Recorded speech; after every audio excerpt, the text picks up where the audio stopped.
Hello friends, स्वागत है आपका अपने यूट्यूब चैनल GSRN एक्सपर्ट में। फ्रेंड्स, बाल विकास के सिद्धांत आज हम पढ़ेंगे। बाल विकास के सिद्धांत और जिसके अंतर्गत बाल विकास के सामान्य सिद्धांत भी देखेंगे, जिसमें निरंतर का सिद्धांत, वैयक्तिक का सिद्धांत और भी विकास क्रम की एकरूपता। तो इस प्रकार से ये डॉट डॉट लगा हुआ है, इसका मतलब है आगे भी और भी सिद्धांत हैं जिन्हें सामान्य सिद्धांत के नाम से समझेंगे। तो चलिए शुरू करते हैं, समय को ना वेस्ट करते हुए। ये पार्ट 3 है और ये चैप्टर 1 ही चल रहा है, थ्योरी है। यदि आप किसी भी टेट की टेट, एसटेट, सीटेट, जेटेट या अदर स्टेट टेट या बीएड, बीटीसी जो भी पढ़ रहे हैं बाल विकास से संबंधित, तो उसके लिए ये वीडियो बहुत ही उपयोगी है। तो फ्रेंड्स शुरू करते हैं समय को ना वेस्ट करते हुए। तो ये थ्योरी क्लास है, आप पढ़ सकते हैं पार्ट वाइज, चैप्टर वाइज, आपको यहाँ से कंटेंट मिलेगा। बाल विकास के सिद्धांत। तो पहला पॉइंट है कि अभिवृद्धि एवं विकास, ये दोनों शब्द प्रायः एक ही अर्थ में प्रयोग किए जाते हैं। फ्रेंड्स, यहीं से क्वेश्चन बनते हैं। यदि आप क्लिष्ट वर्ड नहीं जानते हैं, नहीं समझ पाते हैं या फिर इसको कंटेंट को नहीं पढ़ते हैं, क्योंकि उसमें टेट में या अदर टेट में, टेट स्टेट कोई भी टेट हो, तो हर टेट में क्वेश्चंस यहीं से बनते हैं। तो क्लिष्ट वर्ड भी आपको जानना आवश्यक है। तो पहला पॉइंट है अभिवृद्धि एवं विकास, ये दोनों शब्द प्रायः एक ही अर्थ में प्रयोग किए जाते हैं, किंतु मनोवैज्ञानिकों के अनुसार इनमें कुछ अंतर होता है। सोरेनसन के अनुसार अभिवृद्धि शब्द का प्रयोग सामान्यतः शरीर और उसके अंगों के भार तथा आकार में वृद्धि के लिए किया जाता है। यानी सोरेनसन के अनुसार, जो वैज्ञानिक है, मनोवैज्ञानिक, उनके अनुसार अभिवृद्धि शब्द का प्रयोग सामान्यतः शरीर और उसके अंगों के भार या आकार की वृद्धि के लिए किया जाता है। नेक्स्ट पॉइंट है इस वृद्धि को मापा या तोला जा सकता है। जो शारीरिक वृद्धि होती है उसको मापा जा सकता है या तोला जा सकता है, यानी उसकी नाप तौल की जा सकती है, भार भी तौला जा सकता है। अगला पॉइंट है विकास का संबंध। विकास का संबंध अभिवृद्धि से अवश्य होता है। विकास का संबंध किससे होता है? तो विकास का संबंध अभिवृद्धि से होता है और अवश्य होता है, पर यह शरीर के अंगों में होने वाले परिवर्तनों को विशेष रूप से व्यक्त करता है। यह सोरेनसन का स्टेटमेंट है। तो अभिवृद्धि शब्द का प्रयोग सामान्यतः शरीर और उसके अंगों के भार और आकार में वृद्धि के लिए किया जाता है और इस वृद्धि को मापा जा सकता है या तोला जा सकता है। विकास का संबंध अभिवृद्धि से अवश्य होता है और पर यह शरीर के अंगों में होने वाले परिवर्तनों को विशेष रूप से व्यक्त करता है। तो ये किसका कहना था? तो ये कथन था, किसका है? तो ये कथन है सोरेनसन के अनुसार। किसका कथन है? सोरेनसन का। नेक्स्ट पॉइंट देखते हैं, शारीरिक दृष्टि से स्वस्थ व परिपक्व बालक सीखने में रुचि लेते हैं। यदि बच्चा स्वस्थ रहेगा और परिपक्व होगा तो सीखने में रुचि लेगा, और जिससे वे शीघ्र से नवीन बातों को सीख लेते हैं, यानी बड़ी शीघ्रता से, तीव्रता से नवीन बातों को सीख जाते हैं। इसके विपरीत कमजोर, यानी और इसके विपरीत यदि बालक कमजोर है, बीमार है, अपरिपक्व है, यानी परिपक्व नहीं है, तो बालक सीखने में कठिनाई का अनुभव करते हैं, यानी उन्हें सीखने में दिक्कत होती है। अब देखते हैं पहला पॉइंट। तो अब देखते हैं बाल विकास के सामान्य सिद्धांत। जिसके सिद्धांत निम्नलिखित हैं। तो पहला सिद्धांत है निरंतरता का सिद्धांत, और इस सिद्धांत के अनुसार यानी निरंतरता के सिद्धांत के अनुसार एक ना रुकने यानी विकास एक ना रुकने वाली प्रक्रिया है। यहाँ से क्वेश्चन पूछा जाता है। अगला पॉइंट है माँ के गर्भ से ही यह प्रक्रिया प्रारंभ हो जाती है और मृत्यु पर्यंत चलती रहती है।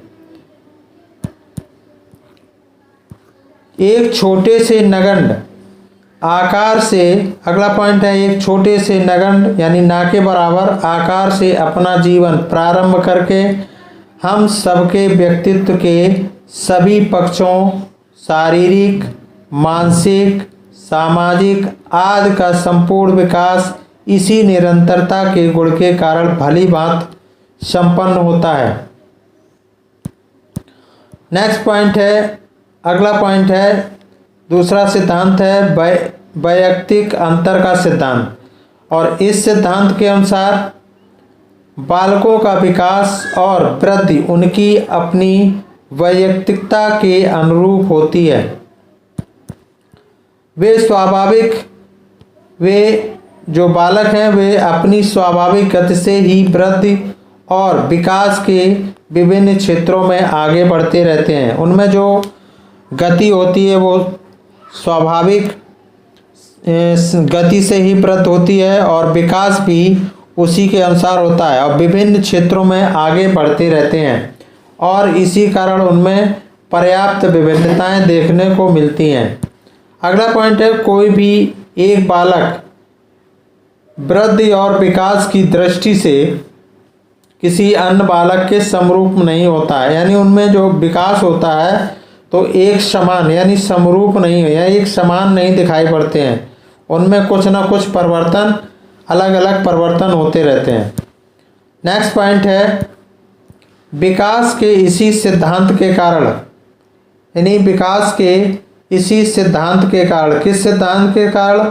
वैयक्तिक अंतर के सिद्धांत के कारण कोई बालक अत्यंत मेधावी, कोई बालक सामान्य तथा कोई बालक पिछड़ा या मंद होता है। तो वैयक्तिक अंतर के सिद्धांत के कारण ही बालक के विकास के में यानी अलग अलग, कोई बालक अत्यंत मेधावी यानी अत्यंत तेज होता है, कोई बालक सामान्य होता है और कोई बालक पिछड़ा होता है और कोई बालक जो है मंद बुद्धि का होता है, यानी किसी बालक में मंद विकास भी होता है, मंद वृद्धि भी होती है। अगला पॉइंट है विकास क्रम की एक रूपता। इस सिद्धांत के अंतर्गत यानी ये सिद्धांत हमें बताता है कि विकास की गति एक जैसी ना होने तथा पर्याप्त वैयक्तिक अंतर पाए जाने पर भी विकास क्रम में कुछ न कुछ एक रूपता के दर्शन होते हैं, यानी जो विकास होता है, जो वृद्धि होती है उसमें कुछ न कुछ एक रूपता के दर्शन यानी एक समान लक्षण दिखाई देते हैं, एक समान कुछ न कुछ गुण दिखाई देते हैं, तो एक रूपता के दर्शन होते हैं। नेक्स्ट पॉइंट, इस क्रम से एक ही जात विशेष के सभी सदस्यों में कुछ ऐसी विशेषताएं देखने को मिलती हैं। उदाहरण के लिए देख लेते हैं, जैसे मनुष्य जात के सभी बालकों में वृद्धि सिर की ओर से ही प्रारंभ होता है, यानी जो मनुष्य जात के जो बालक होते हैं, वो सभी बालक होते हैं, उन बालकों की वृद्धि सिर की ओर से प्रारंभ होता है। अगला पॉइंट है इसी तरह बालकों के गत्यात्मक और भाषाई विकास में भी एक निश्चित प्रतिमान और क्रम के दर्शन किए जा सकते हैं, यानी इसी तरह जो बालकों के जो गत्यात्मक और भाषाई विकास होता है उसमें भी एक निश्चित प्रतिमान होता है और एक निश्चित क्रम होता है। अगला पॉइंट है वृद्धि। अगला पॉइंट नंबर 4, वृद्धि एवं विकास की गति की दर एक सी नहीं रहती है, यानी वृद्धि और विकास की गति की दर एक सी ना होना। यानी इसके अंतर्गत विकास की प्रक्रिया जीवन पर्यंत चलती रहती है, यानी चलती तो है, विकास की प्रक्रिया जीवन पर्यंत चलती तो है, किंतु इस प्रक्रिया में विकास की गति हमेशा एक जैसी नहीं होती है। अगला पॉइंट है, शैशवावस्था के शुरू के वर्षों में यह गति कुछ तीव्र होती है, यानी शैशवावस्था में जो विकास की गति होती है वो कुछ तीव्र होती है, और इसके बाद परंतु बाद में कुछ वर्षों के बाद के वर्षों में यह मंद पड़ जाती है। अगला पॉइंट है, पुनः किशोरावस्था के प्रारंभ में इस गति से तेज, यानी इस गति में तेजी से वृद्धि होती है।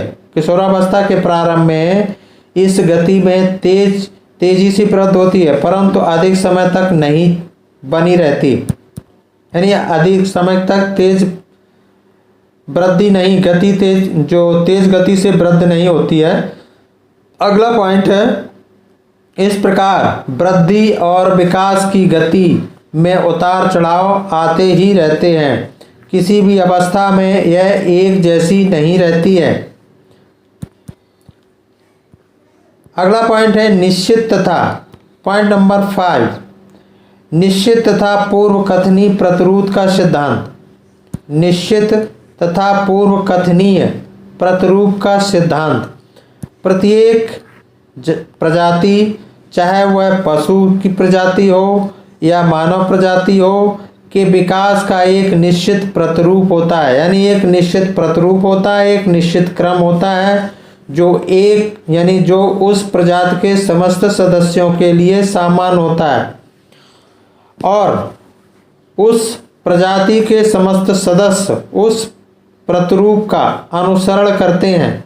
जैसे कोई बालक है, मनुष्य जात प्रजाति का है, तो उसके सभी सदस्यों के लिए जो उसका जो सिद्धांत के, यानी निश्चित एवं पूर्व कथनीय प्रतिरूप सिद्धांत के अनुसार तो विकास है एक निश्चित प्रतिरूप में होता है, और प्रजाति के, यानी उस प्रजाति के समस्त सदस्यों के लिए भी समान होता है, और उस प्रजाति के समस्त सदस्य उस प्रतिरूप का अनुसरण भी करते हैं। अगला पॉइंट है 6 नंबर, वंशानुक्रम तथा वातावरण की अंतःक्रिया का सिद्धांत।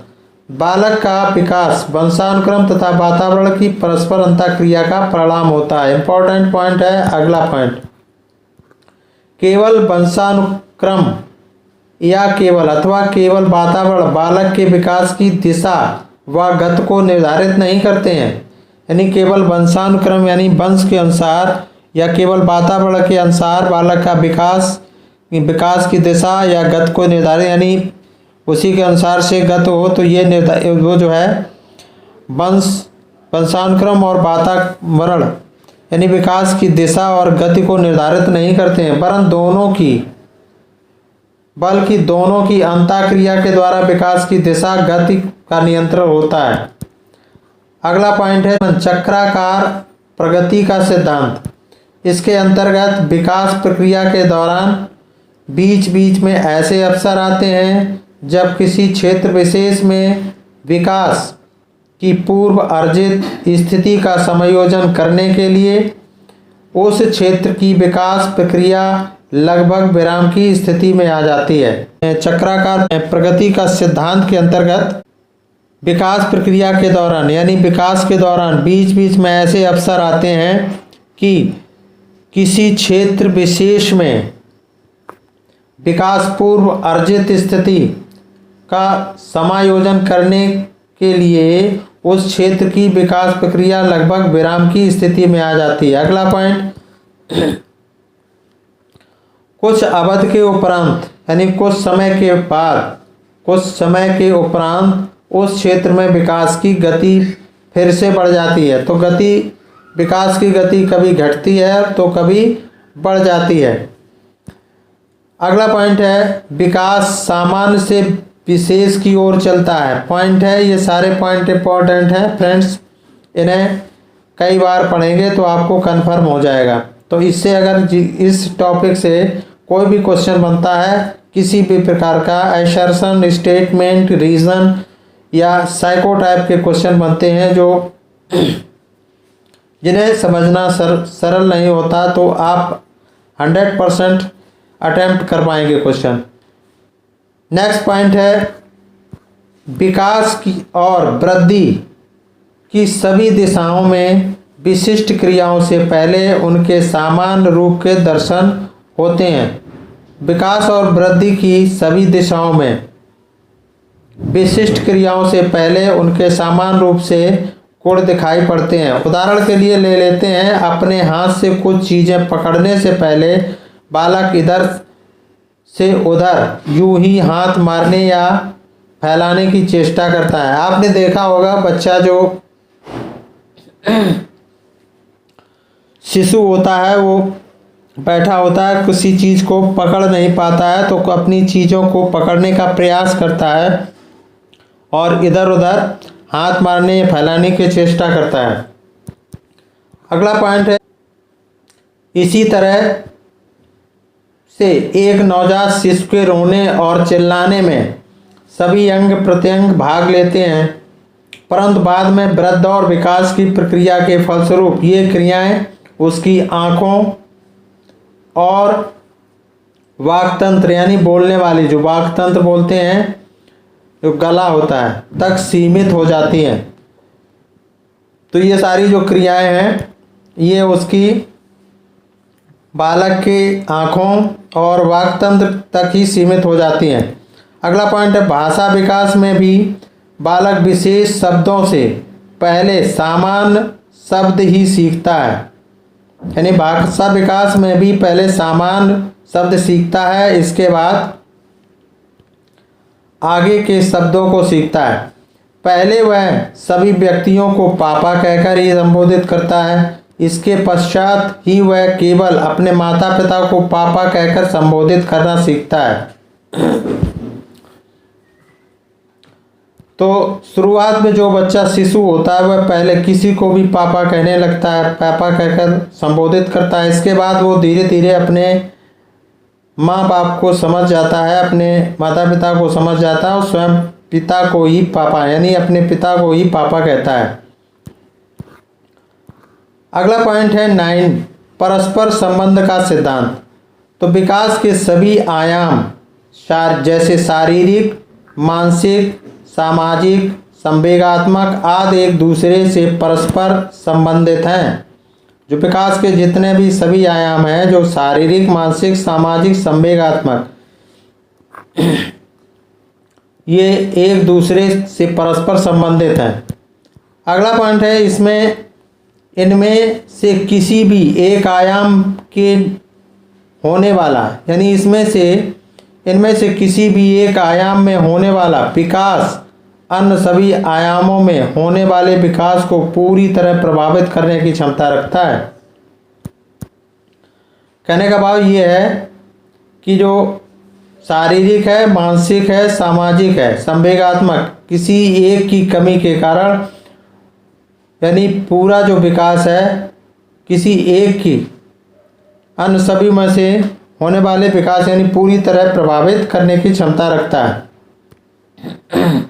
उदाहरण के लिए ले लेते हैं, जिन बच्चों में औसत से अधिक वृद्धि होती है वे शारीरिक और सामाजिक विकास की दृष्टि से भी काफ़ी आगे बढ़े हुए पाए जाते हैं।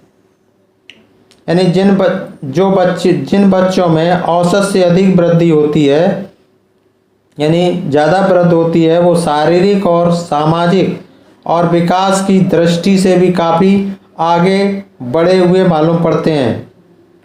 यानी उनमें कुछ ज़्यादा विकास, काफ़ी आगे विकास मालूम पड़ने लगता है। अगला पॉइंट है दूसरी ओर एक क्षेत्र में पाई जाने वाली न्यूनता दूसरे क्षेत्र में हो रही प्रगति में बाधक सिद्ध होती है, और दूसरी ओर कहने का भाव है कि दूसरी तरफ एक क्षेत्र में पाए जानी न्यूनता यानी एक क्षेत्र में अगर कम विकास होता है दूसरे क्षेत्र में हो रही प्रगति में बाधक सिद्ध होती है। अगर एक तरफ कम होता है तो दूसरी जगह जो है वहाँ भी उसका प्रभाव पड़ता है। अगला पॉइंट है, यही कारण है कि शारीरिक विकास की दृष्टि से पिछड़े बालक संवेगात्मक, सामाजिक एवं बौद्धिक विकास में भी उतने ही पिछड़ जाते हैं, यानी पीछे रह जाते हैं। अगला पॉइंट, विकास की दिशा का सिद्धांत। विकास की दिशा का सिद्धांत, इस सिद्धांत के अनुसार विकास की प्रक्रिया पूर्व निश्चित दिशा में आगे बढ़ती रहती है। विकास की प्रक्रिया की यह दिशा व्यक्ति के वंशानुगत एवं वातावरण अन्य कारकों से भी प्रभावित होती है। याद रखेंगे। अगला पॉइंट, इसके अनुसार यानी विकास की दिशा के सिद्धांत के अनुसार बालक सबसे पहले अपने सिर और भुजाओं की गति पर नियंत्रण करना सीखता है और इसके बाद में फिर टांगों को भी, यानी टांगों पर भी नियंत्रण करना सीखता है, यानी धीरे धीरे खड़ा होने लगता है। इसके बाद ही वह अच्छी तरह से बिना सहारे के खड़ा होना और चलना सीखता है। तो आपने देखा होगा कि बच्चा सबसे पहले अपने सर को संतुलित करता है और इसके बाद धीरे धीरे वह पैरों पर खड़ा होने की, उन पर पैरों पर नियंत्रण करने की कोशिश करता है और फिर इसके बाद अच्छी तरह से बिना सहारे खड़े हो जाता है और धीरे धीरे चलना भी सीखता है। अगला पॉइंट है 11 पॉइंट है, विकास लंबवत सीधा ना होकर वर्तुलाकार होता है। विकास सीधा ना होकर वर्तुलाकार होता है। इसका पहला पॉइंट है, बालक का विकास लंबवत सीधा ना होकर वर्तुलाकार होता है। अगला पॉइंट है इसका कि वह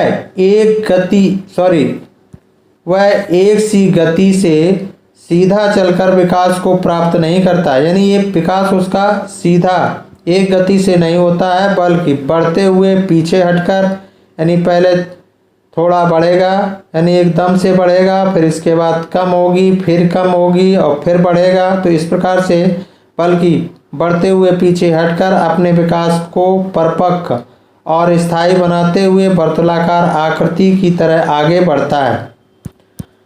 अगला पॉइंट है, किसी एक अवस्था में वह तेजी से आगे बढ़ते हुए उसी गति से आगे नहीं जाता, बल्कि अपनी विकास की गति को धीमे करते हुए वर्षों में विश्राम लेता है, वह प्रतीत होता है।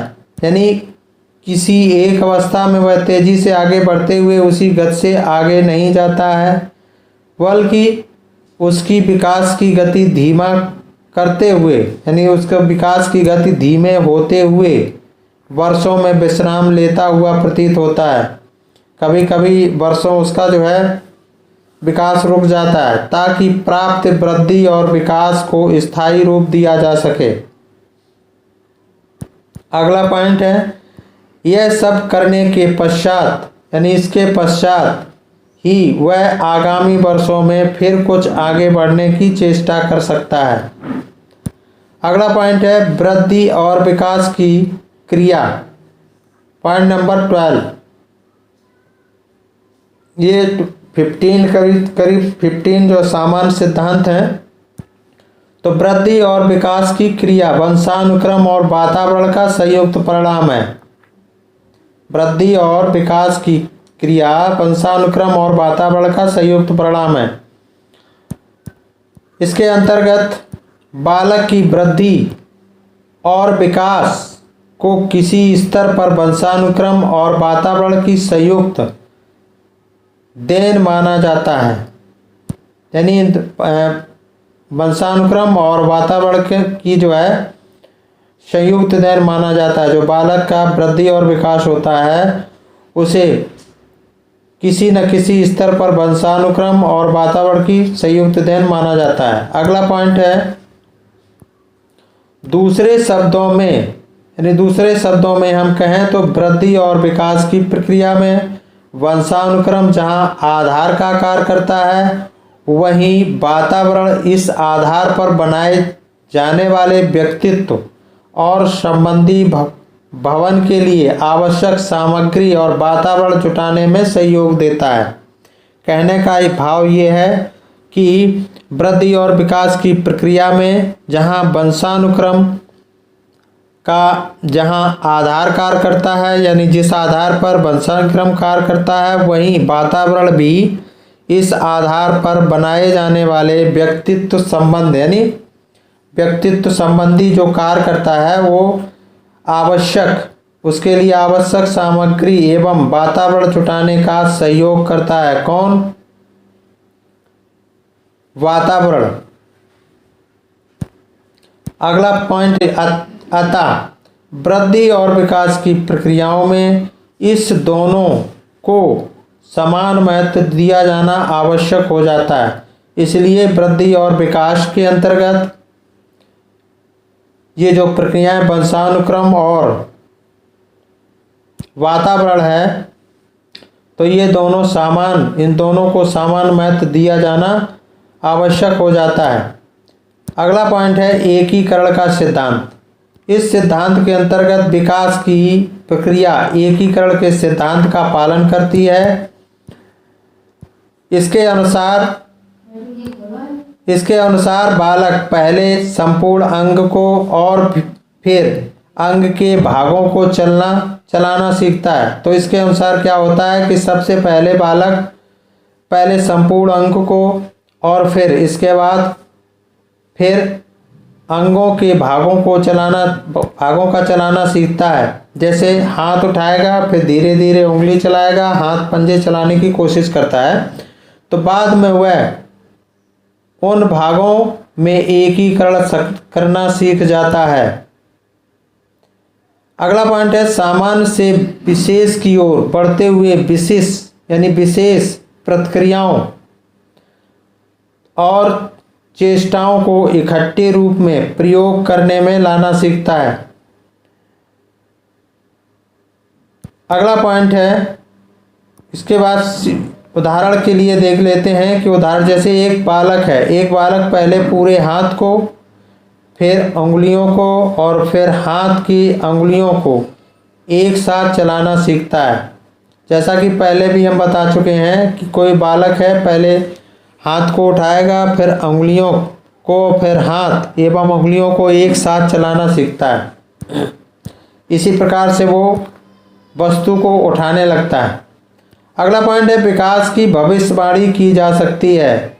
किसी भी बालक में उसकी वृद्धि और विकास की गति को ध्यान में रखकर उसके आगे बढ़ने की दिशा और स्वरूप के बारे में भविष्यवाणी की जा सकती है। यानी उसकी एक्टिविटी को देखते हुए बच्चे की भविष्यवाणी के विकास के बारे में भविष्यवाणी भी की जा सकती है।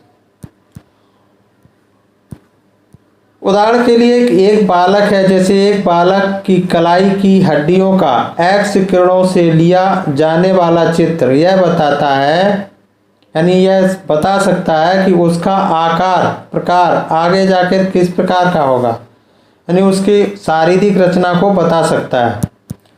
अगला पॉइंट, इसी तरह बालक की इस समय की मानसिक योग्यताओं के ज्ञान के सहारे उसके आगे मानसिक विकास के बारे में पूर्वानुमान लगाया जा सकता है। यानी वहाँ से इसके मानसिक ज्ञान का अनुमान लगाया जा सकता है। यानी उसकी मानसिक योग्यताओं के आधार पर, ज्ञान के आधार पर उसके आगे मानसिक विकास के बारे में यानी विकास के बारे में अनुमान लगाया जा सकता है। अगला पॉइंट है 15 पॉइंट है समन्वय का सिद्धांत। और इस सिद्धांत के अंतर्गत विकास विभिन्न अंगों के विकास में, यानी विभिन्न अंगों के विकास में परस्पर समन्वय रहता है।